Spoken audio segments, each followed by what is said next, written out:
Diz pra mim quem nunca foi curioso para descobrir a verdadeira história de um conto de fada. Pensando nisso, eu resolvi ler alguns contos deste livro semanalmente aqui no canal e inspirada também num estudo na preparação de aula para os meus alunos, que eles adotaram um livro no colégio chamado A Mais Bela de Todas, da escritora Sarah Mlinowski. É um reconto de um dos contos de fada. E eu trouxe aqui então este livro a pedido deles também, que eles querem muito conhecer a verdadeira história do conto de fada. Então eu vou ler, não todos os contos desse livro, mas vou ler para vocês A Bela e a Fera, A Pequena Sereia e também Cinderela, o Sapatinho de Vidro. Então são 3 contos, um caso um por semana, e vai ser muito legal a gente descobrir a história original de um conto de fada que nem é sempre tão cor-de-rosa quanto a Disney pinta para nós. Bora lá? O primeiro conto que nós vamos ler deste livro é A Bela e a Fera. Eu conversei com os meus alunos sobre esse conto não tem muito tempo e nós decidimos começar por ele para entender essa ideia do que é real ou não, né? A verdadeira história do conto de fada. Eu vou deixar então a capa desse livro aqui na lateral e acompanhe a leitura comigo. Espero que vocês gostem. Era uma vez um rico negociante que vivia com seus 6 filhos, 3 rapazes e 3 moças. Sendo um homem inteligente, não poupou despesas na educação dos filhos, dando-lhes excelente instrução. Suas filhas eram muito bonitas, mas a caçula, principalmente, despertava grande admiração. Quando era pequena, só a chamavam a Bela Menina. Assim foi o nome que Bela pegou, o que deixava suas irmãs muito enciumadas. Essa caçula, além de mais bela que as irmãs, era também melhor que elas. As 2 mais velhas se orgulhavam muito de ser ricas, davam-se ares de grandes damas e não queriam receber visitas das outras filhas dos comerciantes. Só gostavam da companhia de gente da nobreza. Todos os dias iam ao baile, ao teatro, saíam a passeio e zombavam da caçula, que ocupava a maior parte do seu tempo lendo bons livros. Como se sabia que as moças eram muito ricas, vários negociantes ricos as pediam em casamento. Mas as 2 mais velhas respondiam que nunca se casariam, a menos que encontrassem um duque, ou pelo menos um conde. Bela, pois já lhes disse que esse era o nome da mais nova, Bela, como eu ia dizendo, agradecia com muita polidez aos que queriam desposá-la, mas dizia que era muito jovem e que desejava fazer companhia ao pai por alguns anos. De repente, o negociante perdeu sua fortuna. Só lhe restou uma pequena casa no campo bem longe da cidade. Chorando, disse às filhas que teriam que ir morar lá e trabalhar como camponeses para sobreviver. As 2 mais velhas responderam que não queriam deixar a cidade e que tinham vários admiradores que ficariam felicíssimos em se casar com elas, mesmo que não tivessem mais fortuna. Mas essas gentis senhoritas estavam enganadas. Seus admiradores não queriam nem olhar para elas agora que estavam pobres. Como ninguém gostava delas por causa do seu orgulho, dizia-se: que banquem as grandes damas agora pastoreando carneiros. Mas ao mesmo tempo todo mundo repetia: quanto a Bela, temos muita pena de sua desgraça. É uma moça tão boa, fala com os pobres com tanta bondade, é tão meiga, tão virtuosa. Houve até vários fidalgos que quiseram se casar com Bela, embora ela não tivesse um tostão. Mas ela lhes explicou que não tinha coragem de abandonar o pai na miséria e que iria com ele para o campo e que o ajudaria com o trabalho. No começo, a pobre Bela ficara muito aflita por perder sua fortuna, mas refletira: por mais alto que eu chorasse, isso não me devolveria a minha fortuna. Tenho de tratar de ser feliz sem ela. Já instalados em sua casa de campo, o negociante e as 3 filhas se ocuparam lavrando a terra. Bela levantava às 4 horas da madrugada e se apressava em limpar a casa e preparar o café da manhã para a família. No começo foi muito difícil, pois não estava acostumada a trabalhar como uma criada. Passados 2 meses, porém, ficou mais forte, o trabalho árduo lhe deu uma saúde perfeita. Quando terminava seus afazeres, lia, tocava cravo ou cantava enquanto fiava. Suas 2 irmãs, por outro lado, morriam de tédio. Levantavam-se às 10 da manhã, passeavam o dia inteiro e se distraíam, lamentando a perda de seus belos vestidos e das antigas companhias. Aí está a nossa caçula, diziam entre si.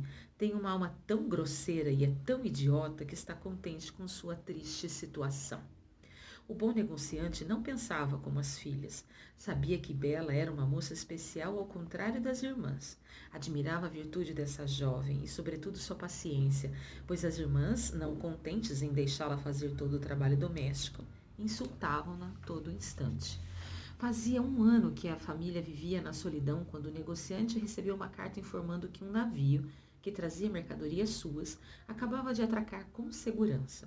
Essa notícia tirou a cabeça das duas irmãs mais velhas. Essa notícia virou a cabeça das duas irmãs mais velhas, que acharam que finalmente iriam deixar o campo onde tanto se entediavam. Alcançaram o pai na porta e suplicaram que lhes trouxesse vestidos, golas de pele, perucas e toda sorte de bagatela. Bela não lhe pediu nada, pois pensou consigo mesma que todo o dinheiro ganho com as mercadorias não bastaria para comprar o que as irmãs desejavam. Não quer que eu traga nada para você? Perguntou o pai. Já que tem a bondade de pensar em mim, poderia me trazer uma rosa, pois essa flor não cresce aqui. Não é que Bela fizesse muita questão de uma rosa, mas não queria condenar o comportamento das irmãs. Essas, aliás, teriam dito que era para ser diferente que ela não pedia nada. O bom negociante partiu. Chegando ao porto, porém, descobriu que havia problemas legais com suas mercadorias e, depois de muita contrariedade, voltou tão pobre quanto antes. Só lhe faltavam 50 quilômetros para chegar em casa, e ele já sentia o prazer de rever as filhas. Antes de chegar, porém, tinha de atravessar um grande bosque e ali se perdeu. Nevava horrivelmente, e o vento era tão forte que o derrubou 2 vezes no cavalo. Ao cair da noite, pensou que morreria de fome ou de frio, ou que seria comido pelos lobos que ouvia uivar à sua volta. De repente, no fim de um comprido túnel de árvores, viu uma luz forte, mas que parecia muito distante. Seguiu naquela direção e viu que a luz saía de um grande palácio todo iluminado. O negociante agradeceu a Deus pelo socorro que lhe enviava e tratou de chegar logo àquele castelo. Ficou surpreso ao não ver ninguém nos pátios. Seu cavalo, que o seguia, vendo um grande estábulo vazio, entrou, encontrando lá feno e aveia. O pobre animal, que estava morto de fome, pôs-se a comer com um apetite voraz. O negociante o amarrou no estábulo e arrumou para o castelo. Não havia ninguém à vista, mas tendo entrado no amplo salão, encontrou um bom fogo e uma mesa repleta de comida, com prato e talheres para uma só pessoa. Como a chuva e a neve o haviam encharcado até os ossos, aproximou-se do fogo para se aquecer, pensando consigo: o dono da casa ou seus criados me perdoarão a liberdade que tomei, e certamente logo vão aparecer. Esperou um longo tempo, mas como soavam 11 horas e ninguém aparecia, não resistiu à fome. Pegou um frango e o comeu em 2 mordidas, tremendo. Tomou também algumas taças de vinho e, mais animado, saiu da sala, atravessou várias salas grandes e magnificadamente mobiliadas. Finalmente encontrou um quarto onde havia uma boa cama. Como passava da meia-noite e estava exausto, resolveu fechar a porta e se deitar. Quando se levantou no dia seguinte, já eram 10 horas da manhã. Para sua surpresa, encontrou uma roupa muito limpa no lugar da sua, que estava toda estragada. Com certeza, disse consigo, esse palácio pertence a uma boa fada que teve piedade da minha situação. Olhou pela janela e não viu mais neve, nas mas alamedas de flores que encantavam a vista. Voltou para o salão, onde ceara na véspera, e percebeu uma mesinha em que havia chocolate quente. Muito obrigado, senhora fada, disse em voz alta, por ter tido a bondade de pensar em meu café da manhã. Depois de tomar seu chocolate, o bravo negociante foi à procura de seu cavalo. Ao passar por um canteiro de rosas, lembrou-se do pedido de Bela e colheu um ramo com várias flores. No mesmo instante, um grande barulho ecoou, e ele viu aproximar-se uma fera tão horrorosa que quase desmaiou. O senhor é bem ingrato, disse-lhe a fera com uma voz terrível. Salvei sua vida, recebo no meu castelo, e para minha decepção o senhor rouba minhas rosas, que amo mais que tudo no mundo. Só a morte pode reparar essa falta. Dou-lhe 15 minutos para pedir perdão a Deus. O negociante caiu de joelhos e suplicou à fera: Perdoai-me, Vossa Alteza, não tinha intenção de vos ofender, colhendo uma rosa para atender o pedido de uma de minhas filhas. Não me chamo Vossa Alteza, respondeu o monstro, mas fera. E de minha parte não gosto de elogios, gosto que se diga o que se pensa. Por isso, não tente me comover com bajulação. Mas disse que tem filhas. Disponho-me a perdoá-lo com a condição de que uma de suas filhas se ofereça voluntariamente para morrer no seu lugar. Não me venha com lero-lero. Parte, e se suas filhas se recusarem a morrer por você, jure que você estará de volta dentro de 3 dias. Um bom homem não tinha nenhuma intenção de sacrificar uma das filhas àquele monstro malvado, mas pensou: pelo menos terei o prazer de abraçar minhas filhas mais uma vez. Assim jurou que voltaria, e a fera lhe disse que podia partir quando quisesse. Mas não quero que vá de mãos vazias. Volte ao quarto onde dormiu, e lá encontrará um grande cofre vazio. Pode pôr dentro dele tudo que lhe agrade. Mandarei levá-lo à sua casa. Então a fera se afastou, e o bom homem pensou: se tenho de morrer, terei o consolo de deixar alguma coisa para as minhas pobres filhas. Voltou ao quarto onde dormira e, encontrando ali uma grande quantidade de moedas de ouro, encheu com elas o cofre de que a fera havia falado. Fechou-o, foi buscar seu cavalo no estábulo e deixou o palácio com uma tristeza tão grande quanto a alegria que sentira ao nele entrar. Seu cavalo escolheu instintivamente uma das trilhas da floresta e em poucas horas o negociante chegou à sua casinha. Suas filhas se reuniram em torno dele, mas em vez de se alegrar com seus carinhos, o negociante pôs-se a chorar ao vê-las. Tinha na mão o ramo de rosas que trazia para Bela. Ao entregá-lo, disse: Bela, guarde essas rosas. Elas custaram muito caro a seu pobre pai. E imediatamente contou à família a funesta aventura que vivera. Ao ouvir seu relato, as 2 filhas mais velhas gritaram alto e lançaram insultos a Bela, que não chorava. Vejam o resultado do orgulho dessa criatura, disseram. Por que não pediu artigos de toilette como nós? Mas não, a senhorita queria ser diferente. Vai causar a morte de nosso pai e não derrama uma lágrima. Seria totalmente inútil, insistiu Bela. Por que eu choraria a morte de meu pai? Ele não vai morrer. Como o monstro está disposto a aceitar uma de suas filhas, vou me entregar à sua fúria. Estou muito feliz, porque morrendo terei a alegria de salvar meu pai e lhe provar minha ternura. Não, minha irmã, responderam-lhe os seus 3 irmãos. Você não vai morrer. Vamos encontrar esse monstro e perecer em suas garras se não conseguirmos matá-lo. Não contem com isso, meus filhos, disse-lhe o negociante. A força da fera é tamanha que não alimento nenhuma esperança de matá-lo. Fico comovido com o bom coração de Bela, mas não quero expô-la à morte. Estou velho e não me resta muito tempo de vida. Perderei apenas alguns anos, o que só lamento por vossa causa, meus queridos filhos. Não irá a esse palácio sem mim, disse-lhe Bela. Não pode me impedir de segui-lo. Embora seja jovem, não sou muito apegada à vida e prefiro ser devorada por esse monstro a morrer de dor que sentiria por sua perda. Foi inútil argumentar. Bela estava absolutamente decidida a partir para o palácio. A ideia deixou suas irmãs encantadas, pois as virtudes da caçula lhes inspiravam muito ciúme. O negociante estava tão entregue à dor de perder a filha que não se lembrou do cofre que enchera de ouro. Porém, assim que se fechou em seu quarto para se deitar, ficou muito espantado ao encontrá-lo junto à sua cama. Resolveu não contar aos filhos que ficara tão rico, porque as moças teriam desejado voltar para a cidade e ele estava decidido a morrer no campo. Mas confiou o segredo a Bela, que por sua vez lhe contou que durante a ausência dele, alguns fidalgos lá haviam estado. 2 deles amavam suas irmãs. Ela pediu ao pai que as casasse, e era tão boa que ainda gostava delas, e as perdoava de todo o coração pelo mal que lhe haviam feito. As 2 moças malvadas esfregaram cebola nos olhos para chorar quando Bela partiu com o pai. Mas os irmãos choraram de verdade, assim como o negociante.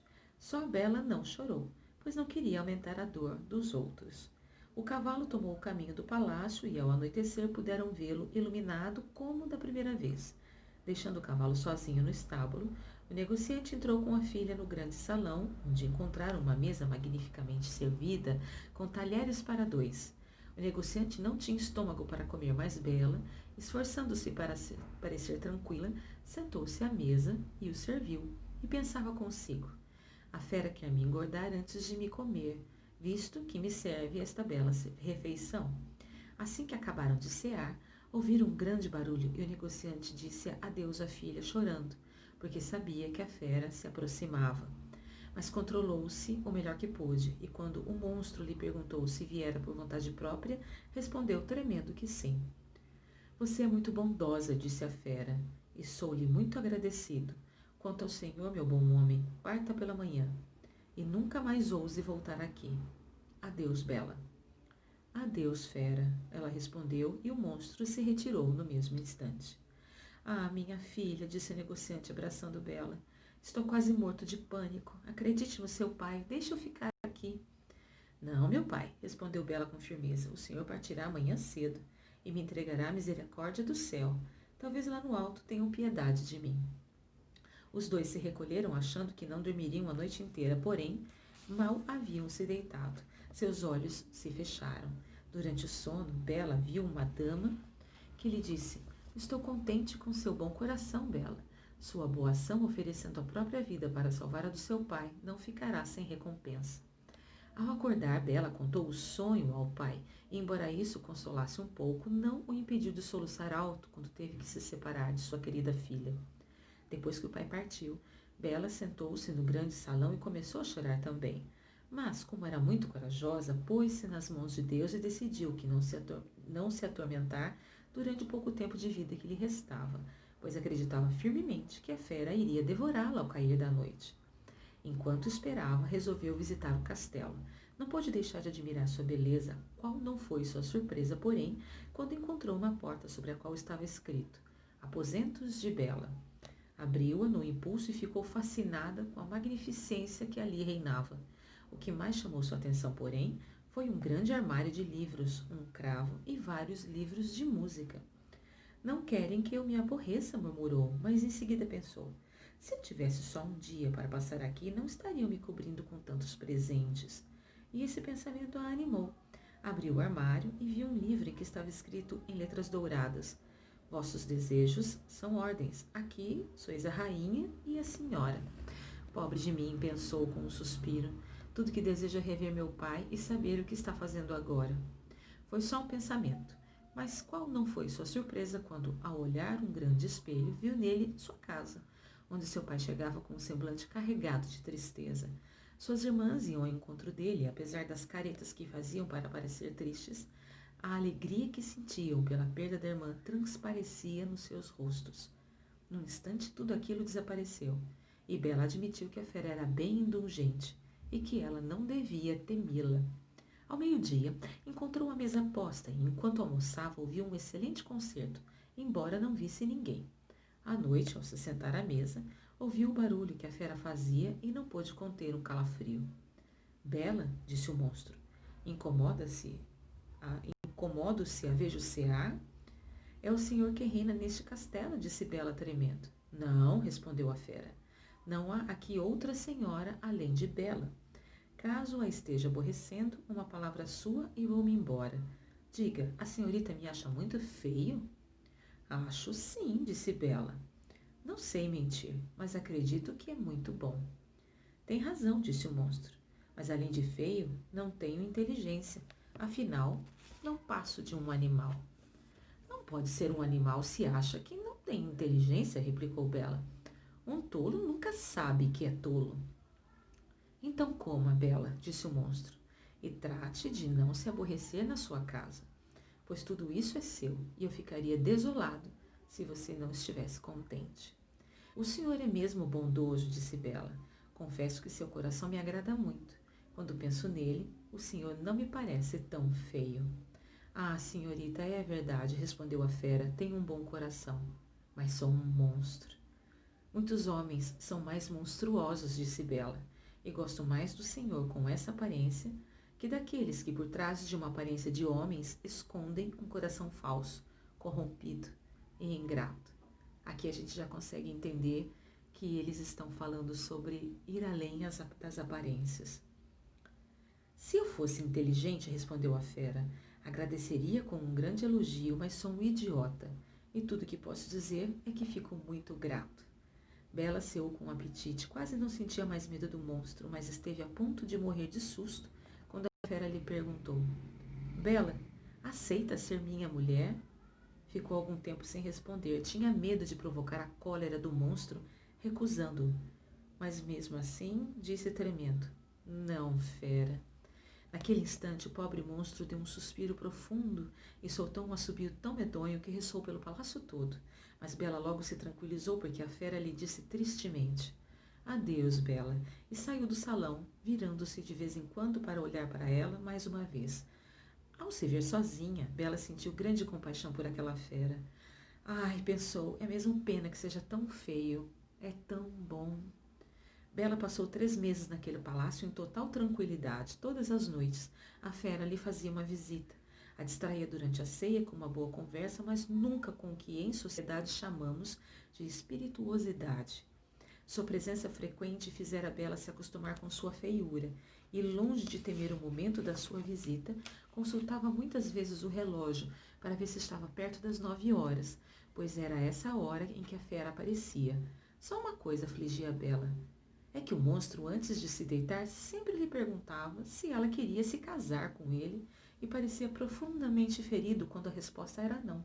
Um dia Bela falou: O senhor está me fazendo sofrer, fera. Gostaria de poder desposá-lo, mas sou muito sincera para iludi-lo, dizendo que isso um dia vai acontecer. Serei sempre sua amiga. Procure se contentar com isso.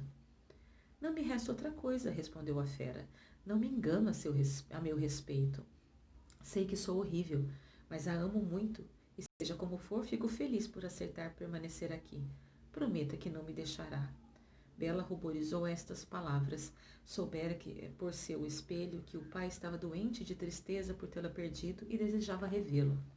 Posso prometer nunca deixá-lo para sempre, disse Bela, mas tenho vontade de rever meu pai, que morreria de dor se me recusasse esse prazer. Preferia morrer a fazê-la sofrer, respondeu a fera. Vou enviá-la à casa de seu pai. Mas se a senhorita não voltar, sua pobre fera morrerá de dor. Não, disse Bela chorando. Meu amor é muito grande para causar sua morte. Prometo voltar em 8 dias. O senhor me permitiu saber que minhas irmãs estão casadas e que meus irmãos partiram para o exército. Meu pai está sozinho. Permita que eu passe uma semana com ele. Estará lá amanhã cedo, disse a fera, mas lembre-se de sua promessa. Quando quiser voltar, só precisa pôr seu anel sobre uma mesa ao se deitar. Ao dizer essas palavras, a fera suspirou, como era do seu costume, e Bela foi se deitar triste por tê-lo feito sofrer. De manhã, ao despertar, estava na casa do pai. Ao tocar uma sineta que estava ao lado da cama, viu entrar uma criada, que deu um grande grito ao vê-la. A esse grito, o negociante acorreu, quase morrendo de alegria ao rever sua querida filha. Ficaram abraçados por um bom quarto de hora. Bela, após o alvoroço do reencontro, lembrou que não teria nada para vestir, mas a criada lhe contou que acabara de encontrar num quarto vizinho um grande baú cheio de vestidos dourados e enfeitados com diamantes. Em pensamento, Bela agradeceu a fera por suas atenções. Pegou o menos rico daqueles vestidos e disse à criada que trancasse os outros, pois ia dá-los de presente às irmãs. Mal pronunciar essas palavras, porém, o baú desapareceu. Seu pai então lhe disse que a fera queria que ela guardasse tudo aquilo para si, e imediatamente os vestidos e o baú voltaram para o mesmo lugar. Enquanto Bela se vestia, foram avisar suas irmãs, que vieram com seus maridos. Todas as duas estavam muito infelizes. A mais velha se casara com um fidalgo, belo como o amor, mas ele estava tão apaixonado por sua própria imagem que não pensava em outra coisa de manhã à noite, e desprezava a beleza da esposa. A segunda se casara com um homem muito inteligente, mas ele só usava sua inteligência para espicaçar todo mundo, a começar por sua mulher. As irmãs de Bela quase morreram de desgosto ao vê-la vestida como uma princesa e mais bela do que o dia. Em vão, Bela tentou confortá-las. Nada podia diminuir sua inveja, que aliás aumentou muito quando Bela lhes contou que era feliz. As duas invejosas desceram ao jardim para chorar à vontade e pensaram: por que essa criatura insignificante é mais feliz que nós? Não somos mais encantadoras que ela? Minha irmã, disse a mais velha, tive uma ideia. Vamos segurar Bela aqui por mais de 8 dias. Aquela fera idiota ficará furiosa por ela ter faltado com a palavra e talvez a devore. Está certo, minha irmã, respondeu a outra. Para isso vamos precisar fazer 1000 agrados. Tendo tomado essa decisão, elas entraram na casa e foram tão afetuosas com Bela que esta chorou de alegria. Quando os 8 dias tinham se passado, as duas irmãs quase arrancaram os cabelos, fingindo tal desespero com a sua partida que Bela prometeu ficar mais 8 dias. Ao mesmo tempo, ela se recriminava pela dor que causara à sua pobre fera, a quem amava de todo o coração e de quem sentia muita falta. Na 10ª noite que passou na casa do pai, Bela sonhou que estava no jardim do palácio e que via a fera deitada na grama, quase morrendo. Censurando-a por sua ingratidão, Bela acordou num sobressalto e caiu em prantos. Não é muita maldade minha, disse ela consigo mesma. Fazer sofrer a fera que só é bondade para mim? É culpa dele se é tão feio, se não é muito inteligente? Ele é bom, e isso vale mais do que todo o resto. Por que não quis me casar com ele? Seria mais feliz ao lado dele que minhas irmãs com seus maridos.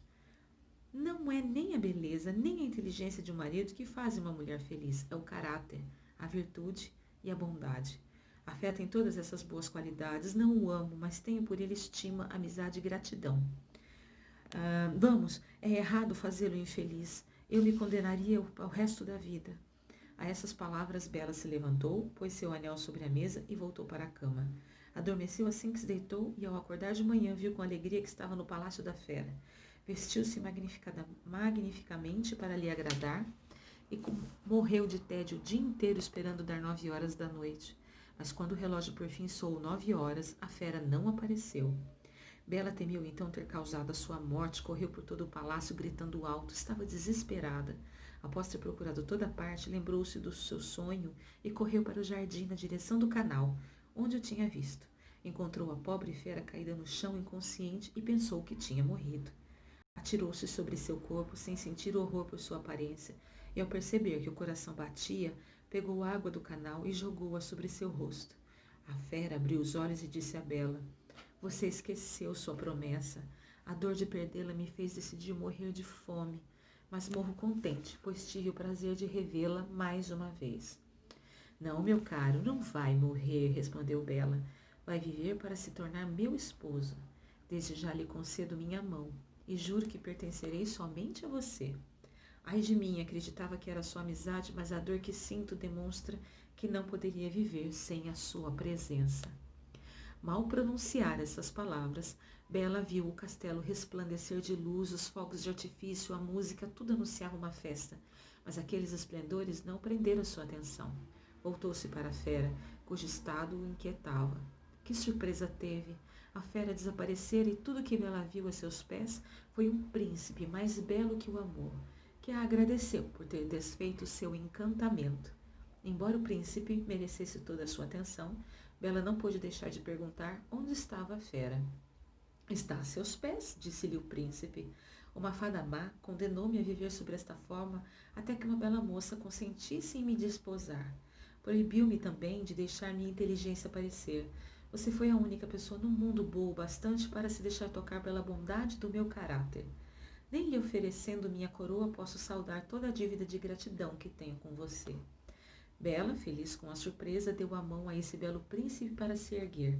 Foram juntos para o castelo e ela quase morreu de alegria ao encontrar no salão o pai e toda a família, que a bela dama do sonho havia transportado para lá. Bela, disse-lhe essa dama, que era uma fada, venha receber a recompensa por sua boa escolha. Você preferiu a virtude, a beleza e a inteligência. Portanto, merece encontrar todas essas qualidades reunidas numa mesma pessoa. Vai se tornar uma grande rainha. Espero que o trono não destrua suas virtudes. Quanto às senhoras, disse a fada para as duas irmãs de Bela, conheço seus corações e toda a malícia que encerram. Vou transformá-las em 2 estátuas, mas conservarão toda a sua razão sobre a pedra que as recobrirá. Permanecerão na porta do palácio de sua irmã e não lhes imponho outro castigo, a não ser testemunhar a felicidade dela. Só poderão retornar a seu estado anterior no momento em que reconhecerem seus erros, mas acho que serão estátuas para sempre. Podemos nos corrigir do orgulho, da cólera, da gula e da preguiça, mas a conversão de um coração mau e invejoso é uma espécie de milagre. No mesmo instante, a fada moveu sua varinha, que transportou todos os que ali estavam para o reino do príncipe, Seus súditos o receberam com alegria e ele se casou com Bela, que viveu com ele por muitos e muitos anos numa felicidade perfeita, pois era fundada na quietude. Essa história foi escrita por Jean-Marie Le Prince de Beaumont. De 1711, ela viveu até 1780. Escritora francesa, ex-governanta e mãe de muitos filhos, entre 1750 e 1775, lançou uma série de antologias históricas, contos de fada, ensaios e anedotas. Em uma delas, no Le Magazine des Enfants, aparece o seu mais conhecido conto, A Bela e a Fera, versão mais enxuta da história publicada em 1740 por Madame de Villeneuve. Autora também de romances, Madame de Beaumont continuou a escrever até o fim de sua vida. Espero que vocês tenham gostado e nos vemos na próxima leitura.